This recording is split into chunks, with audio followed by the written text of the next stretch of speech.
10টি হাতে 10টি অস্ত্র শস্ত্র আছে। অস্ত্রের সঙ্গে শস্ত্রের একটু তফাৎ আছে। অস্ত্র হচ্ছে যা ছুঁড়ে মারা হয়, যেমন তীর ছুঁড়ে মারা হয়, আর শস্ত্র হচ্ছে খড়গ, যা হাতে ধরে অন্যকে বিনাশ করা হয়। মা দুর্গার হাতে 10 বিধ অস্ত্র শস্ত্র আছে। এই অস্ত্রশস্ত্রকে একসঙ্গে বলে প্রহরণ, যা দিয়ে মা দুর্গা অসুরদের প্রহার করেছিলেন। এই 10টি অস্ত্রশস্ত্র দিয়ে মা দুর্গা মহিষাসুরকে নিধন করেছিলেন। তিনি হচ্ছেন মহিষাসুর মর্দিনী। যখন দেবতাদের সঙ্গে অসুরদের দীর্ঘকাল ধরে যুদ্ধ হয়েছিল, অসুরদের নেতা মহিষাসুর দেবতাদের স্বর্গ থেকে বিদায় করে দিয়েছিলেন, আর মহিষাসুর সমস্ত পদ দখল করে নিলেন। আর তখন স্বর্গ থেকে দেবতারা নিরাকৃত হয়ে হাজির হলেন ব্রহ্মার কাছে। ব্রহ্মাকে সমস্ত কিছু খুলে বললেন দেবতারা। তখন ব্রহ্মা বললেন, আমরা সকলে মিলে বিষ্ণু আর শিবের কাছে যাই, গিয়ে সব কথা বলি। শিবের কাছে যখন দেবতারা তাদের দুঃখের কথা নিবেদন করলেন, তখন সেই দুঃখের কথা শুনে শিব ভয়ঙ্কর ক্রোধিত হলেন, আর শিবের শরীর থেকে একটি তেজ বেরিয়ে এলো। সেই শিবের শক্তি, বিষ্ণুর শক্তি এবং অন্যান্য দেবতাদের শক্তি একসঙ্গে মিলিত হলো।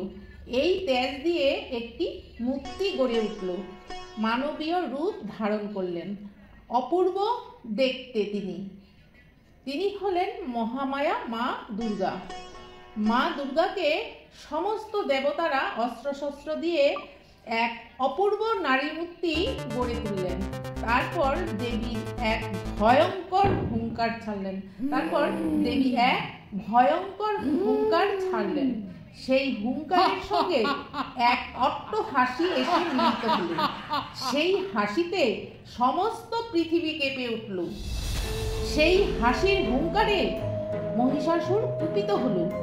মহিষাসুর তার সেনাপতিকে আদেশ দিল, দেখে এসো কি হচ্ছে পৃথিবীতে। সেনাপতি এসে মহিষাসুরকে সব কিছু খুলে বলল যে এক অপরূপ সুন্দরী নারী আমাদের সঙ্গে যুদ্ধ করার জন্য প্রস্তুত। এই কথা শুনে মহিষাসুর আরো ক্রোধিত হলো, বলল যে কে সেই নারী আমাদের সঙ্গে যুদ্ধ করবে, এত বড় সাহস। তারপর মহিষাসুর তার সেনাপতিদের বলল যে তোমরা যাও সেই নারীর সঙ্গে যুদ্ধ করো। তারপর সব অসুররা দেবীকে যুদ্ধে আক্রমণ করল, কিন্তু পারল না। তারা শেষ পর্যন্ত দেবীর হাতে মারা গেল। কেউ মায়ের থাপ্পড়ে মারা গেল, কেউ তার হুঙ্কারে মারা গেল। এইভাবে অবশেষে সব অসুররা মারা গেল। তারপর ছিল শুধু একমাত্র মহিষাসুর। সর্বশেষে মহিষাসুর এলো দুর্গার সঙ্গে যুদ্ধ করতে।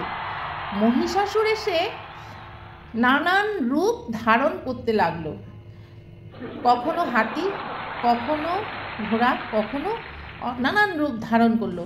তারপর অবশেষে তিনি মহিষ রূপ ধারণ করলো।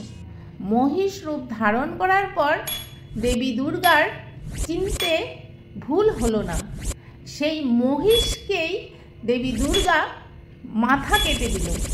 মহিষের মাথা কেটে দেওয়ার পর মহিষাসুর বেরিয়ে এলো।